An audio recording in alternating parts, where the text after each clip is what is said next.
When you mention Keychain to Apple users, many of them don't know what you're talking about. They may have heard about Keychain, but don't really know what it is.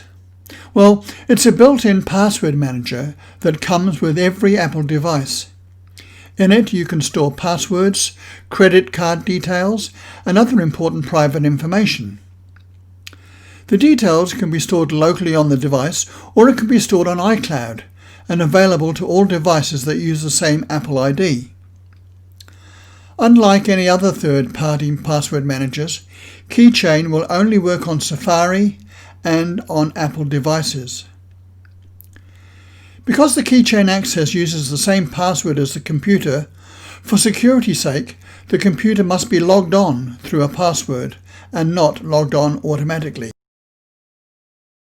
There is much to learn about Keychain, but in this video we'll look at how we can get Keychain to fill in the details in the accounts that we want to open on websites that we visited. We'll look at how to add passwords and also how to view, edit or delete passwords using Keychain Access. And finally, we'll look at how to set up a keychain on iCloud. In order to get Keychain to autofill our details, we'll use Safari. So open Safari. Click on the Safari heading to open up the drop-down menu. Now click on Preferences, move along the menu bar and click on Autofill. This will open up a panel which gives us the opportunity to decide what we want to autofill. By checking the boxes, we can autofill information from different categories. If we check this box, we can use information from our contacts, and if we click on the Edit button to the right, our Contacts app will open up. Next, we can autofill usernames and passwords for the websites that we visit. We can also fill in our credit card details. And finally, we can store any private information ready to autofill. So that's all we really need to do to get Keychain to autofill our details. Next, we'll look at how to add the passwords into Keychain by visiting websites and setting up accounts. First, we need to navigate to a website, so we'll use flickr.com for this demo. We don't have an account with this website yet, so we'll sign up. We'll fill in the details.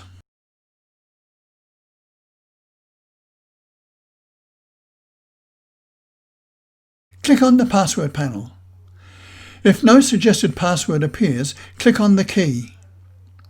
Now click on Suggest New Password. Click on Strong Password to get a confirmation panel. And if you decide to go with the strong password, click Use Strong Password and then click on Sign Up.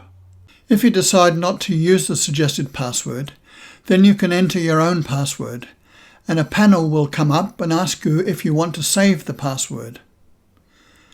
If you click Never for this site, you will never be asked again to save a password for the site. You can click Not Now if you don't want to save the login details, or you can click Save and it will be saved to the keychain. To view, edit or delete passwords, we do this using the Keychain Access. Now, to get to the Keychain Access app, we click on Spotlight and enter Keychain Access, and then click on it. But in this instance, we'll go the long way round and use Finder. In Finder, double-click on Applications. The Keychain Access app will be found in the Utilities folder, so double-click on that folder. Click on Keychain Access. The Keychain app opens and we can see all the contents of the login folder. If we'd saved any of our websites to the Mac alone and not on iCloud, they would appear in this list. You can see that the lock is open, and this automatically opens when we log on to the computer. Only when we log on to the computer with a password will our keychain be safe, as anyone who knows what to do can easily log into the Keychain Access and see all our passwords. The list that we see is a list of all the passwords that are built into the operating system to make the apps work. We don't have to enter them. They are on the login keychain. Below the login is the iCloud tab. If we click on this, we can see all the passwords of the websites that we've saved, because this is where we've saved them to. Here in the iCloud tab, we can also see the login details for the websites for which we have accounts. Another way to see the passwords we have on iCloud is to go through Safari Preferences. So click on Safari to get the drop-down menu. Click on Preferences, then click on Passwords. This list is locked, so we'll need to enter the computer logon password. Here we can see passwords for the websites that we have accounts for. Left-clicking on a website name will reveal the password. The symbol on the right of that line indicates that the password is weak or has been used somewhere else. By right-clicking on the name, we can see other options. We can copy the website, the username or the password, and we can share them with AirDrop. By clicking on the Details tab at the bottom, we see the details of the account and the passwords. It's here that we can edit the details, and if we see the symbol that shows we have a weak password, by clicking on the URL, we can be taken to the website to change the password. It's no good just changing the password on the keychain, or we won't be able to get into the site. We need to change it in the website and the keychain. The next tab is Add, and here we can manually add a website, username and password. The last tab is Remove, and we use that to remove an entry. Finally, we'll look at setting up a keychain on the iCloud.